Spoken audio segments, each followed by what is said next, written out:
Anda kembali menyaksikan spesial program Tech Outlook CNBC Indonesia dan kita lanjutkan kembali dialog kita bersama dengan Direktur Utama Sinta VR, Andes Rizky. Mas Andes, kita lanjutkan kembali ya diskusi kita. Tadi di segmen pertama udah cukup banyak ya insight-nya, begitu sudah cukup seru begitu membahas perbedaan virtual reality, augmented reality dan juga payungnya metaverse ini. Nah, kemudian kalau kita berbicara dari Sinta VR sendiri begitu. Nah, kalau perusahaan ini ketika awal berdiri sebetulnya apa sih sebetulnya tujuan utamanya, konsepnya dari perusahaan ini?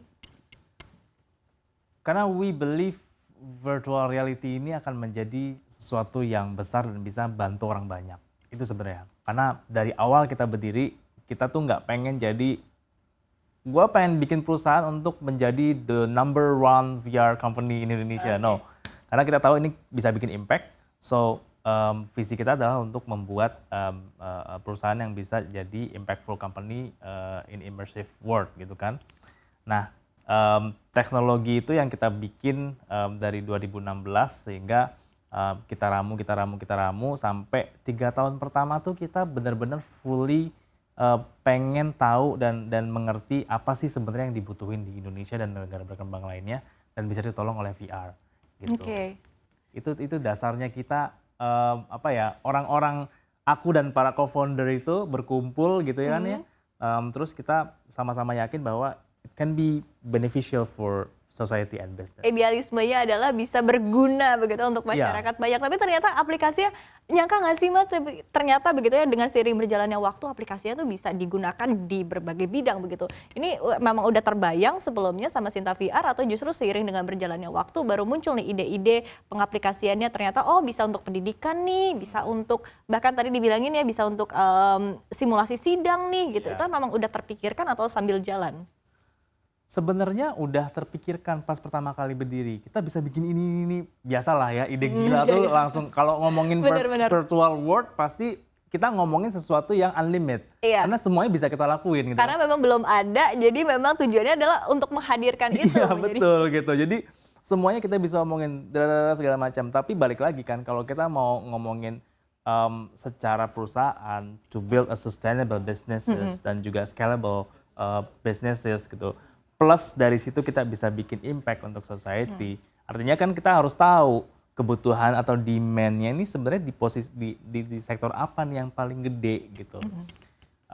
Dan kemudian kalau misalkan kita udah tahu kebutuhannya, satu lagi kita mesti tahu juga affordability-nya mereka, termasuk dari berapa mereka bisa spend untuk gunain itu dengan value yang kita berikan. Plus yang kedua adalah semudah apa mereka harus menggunakannya itu. Nah, dari situ kan kita ramu jadi produk-produk yang akhirnya kita buat sampai sekarang. Oke, jadi ada Space Collab, jadi ada Milia Lab. Nah, ini gimana sih awal mulanya meramu begitu kan sampai akhirnya ketahuan ternyata yang Milia Lab berarti lebih fokus ke pendidikan ya. Nah, ini gimana nih sampai bisa tercipta produk-produk ini? Semua dari guru. Jadi kita banyak bertukar pikiran saat itu dengan guru-guru di beberapa kabupaten kota gitu ya kalau untuk Milia Lab. Untuk human development juga banyak kita berbincang dengan beberapa institusi lembaga training dan juga sertifikasi gitu ya dan ahli-ahli training dan sebagainya. Kalau misalkan kita ngomongin sekolah gitu ya, insight dari guru yang kita dapetin gitu. Dan juga sekolah-sekolah. Kita nggak ngomong sekolah yang di kota-kota besar ya, yang sekolah-sekolah bagus atau apa, tapi mayoritas rata-rata sekolah-sekolah di Indonesia kan ada di kabupaten juga gitu. Nah, ini yang kita coba dengerin gitu. Nah, bayangin dengan virtual reality itu kita bisa ngebantu sekolah-sekolah untuk mengakses equitable akses yang sama untuk pengetahuan. Kalau kita ngomongin sekarang yang kementerian lagi sering awareness itu adalah untuk vocational. Ya. SMK. Betul. SMK kalau kita ngomongin keahlian segala macam pasti butuh facility. Iya. Let's say satu contoh aja otomotif. Oke. Otomotif mobil ada banyak ya mereknya segala macam. Sekarang yang paling sering digaungkan juga adalah mobil listrik. Ya kan? Or mobil hybrid. Harganya berapa sih mobil listrik itu kan mahal banget kan? Mahal, lumayan. Ya kan? Lumayan kan? Kayaknya dapat tuh satu set berpuluh-puluh set kayaknya. Yes gitu. Bayangin nggak semua sekolah di Indonesia bisa beli itu kan. Tapi bayangin kita bisa ganti itu dengan teknologi virtual reality yang lebih terjangkau sama mereka. Dan siswanya ketika belajar dengan itu, mereka bisa ngotak-ngatik mesinnya, apa namanya, tahu cara kerjanya Itu berarti gimana. pakai Oculusnya itu, berarti pakai kacamata VR-nya gitu? Bisa pakai macam-macam, bisa pakai yang apa namanya, standalone VR gitu ya, atau bisa pakai VR yang pakai smartphone, yang penting ada controllernya gitu kan. Nah tinggal kalau kita ngomongin pendidikan dan juga training gitu ya, sebenarnya kan tinggal gimana caranya teknologi ini bisa fit secara metode pelatihan atau pembelajaran. Oh, Kan kayak sekolah nih, iya. SD, SMP, SMA, SMK, mereka kan punya yang namanya metode Iya, pembelajaran. kurikulum. Ya salah satunya di sektor itu kan ada masuk kurikulum kan. Tapi metodenya misalkan kalau untuk SMP misalkan kita udah bisa bikin metode pakai focus group discussion gitu, atau bikin pakai inquiry learning atau apa. Nah itu yang kita masukin ke dalam teknologi VR itu yang kita masukin ke dalam metodenya itu gitu. Kuncinya di situ sebenarnya. Enak ya jadi anak sekolah zaman sekarang ya. Iya. Kalau zaman dulu kan kayaknya masih nggak kebayang gitu kan teori, tapi ternyata sekarang bisa tergambarkan begitu dengan praktek, bisa langsung terbayang kira-kira yang diajarin itu sebetulnya apa begitu kan. Iya. Salah satunya tadi ya melalui si Milea Lab ini gitu. Nah tapi kalau kita berbicara tadi kan disebutkan bahwa ini cost-nya lebih rendah ketimbang memang harus membeli mobil listrik langsung atau membeli peralatan lab gitu. Nah tapi kalau bisa disebutkan kira-kira range-nya berapa sih sebetulnya untuk produk ini? Oke, untuk sekolah ya berarti ya. Bayangin dulu mungkin sebelum kita luncurin Milea Lab itu sekolah kalau mau invest virtual reality lab gitu misalkan di sekolah mereka mungkin butuh sekitar above 250 juta atau 300 jutaan ya. Karena waktu itu harga masih mahal dan kontennya pun nggak semua orang bisa bikin. Oke. Nah Milea Lab ini atau produk yang untuk education ini kita buat memang justru guru-gurunya bisa bikin sendiri. Oh. Yang bikin bukan iya, kita iya. nih, bukan developer. Jadi guru-gurunya kayak main games gitu ya? Ya, mereka bisa bikin sendiri pelajaran apapun dari mulai fisika, kimia, bahkan sampai muterin Ka'bah itu mereka bisa bikin sendiri gitu. Wow. Tanpa ngoding. Oke. Gitu.